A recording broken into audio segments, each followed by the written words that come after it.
It started like any other Sunday. Harold, a 48-year-old contractor, was getting ready to drive his 14-year-old son, Jake, to soccer practice. The morning was calm, the sun shining brightly over their quiet neighborhood. The usual sounds of suburban life filled the air, birds chirping, the distant hum of a lawnmower, and the occasional bark of a neighbor's dog. As Harold grabbed his car keys from the counter, he exchanged a glance with his wife, Diane, who was sipping her coffee at the kitchen table. "Don't forget to pick up milk on the way back," she reminded him with a smile. But before Harold could respond, a loud, thunderous noise erupted from the front yard. The sound was deafening, like the earth itself was groaning. The house trembled, windows rattling from the sheer force of the noise. Harold's heart pounded as he and Jake rushed outside, nearly colliding in their urgency. What they saw stopped them cold. The ground was splitting apart before their eyes. Cracks spread like lightning across the once perfect lawn, the grass sinking as the earth beneath it gave way. Within minutes, a massive sinkhole had formed, swallowing a large portion of the yard.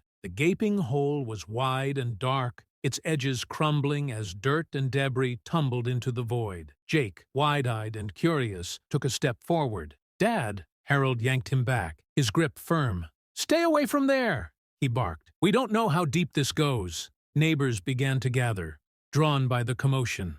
Diane ran outside, her hands covering her mouth in shock. "Harold, don't go near it!" she pleaded. But Harold, ever the problem solver, was already grabbing a flashlight. Something about the sinkhole felt off. It wasn't just a natural collapse. There was an unnatural precision to it, as though something had been hollowing the ground beneath them for a long time. Ignoring Diane's protests, he carefully descended into the hole, testing each foothold. The air grew damp as he moved downward, the scent of disturbed earth thick around him. His flashlight beam sliced through the darkness, revealing a network of tunnels. It was as if the earth had been carved out intentionally. Then he saw something that made his blood run cold. Harold emerged from the hole pale and shaken. His voice trembled as he warned everyone to stay back. "Get away from this thing," he said. "All of you." The neighbors exchanged baffled looks. Diane grabbed his arm. "Harold, what did you see?" Before he could answer, another deep rumble echoed through the neighborhood.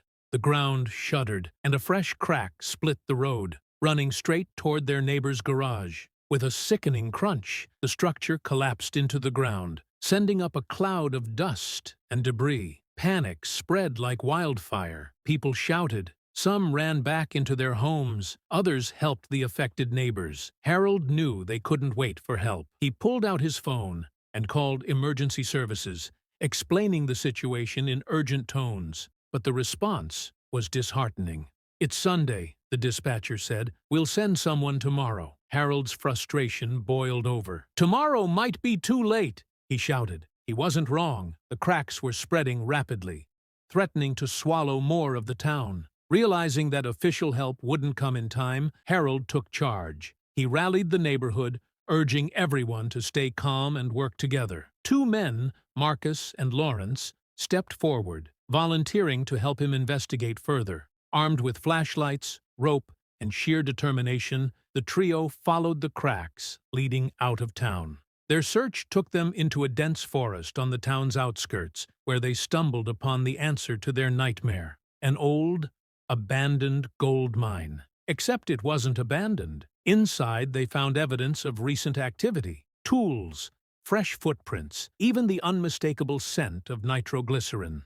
The deeper they ventured, the more certain they became that this wasn't just an unfortunate geological event. Someone was using the mine for illegal activities, and their reckless actions were causing the sinkholes. Their suspicions were confirmed when they stumbled upon a group of men in the middle of setting off explosives. The blasts were deliberately hollowing out the earth, destabilizing the entire region. Harold, Marcus, and Lawrence retreated quickly, careful not to be seen. They had to get back to town and alert the authorities. This time, they came armed with photos and videos as evidence. The police response was immediate. With Harold's guidance, a team raided the mine and arrested the illegal miners. The operation was far larger than anyone had imagined. a nationwide scheme that had left destruction in its wake. In the weeks that followed, the town began the long process of rebuilding. The authorities worked to stabilize the land, filling the sinkholes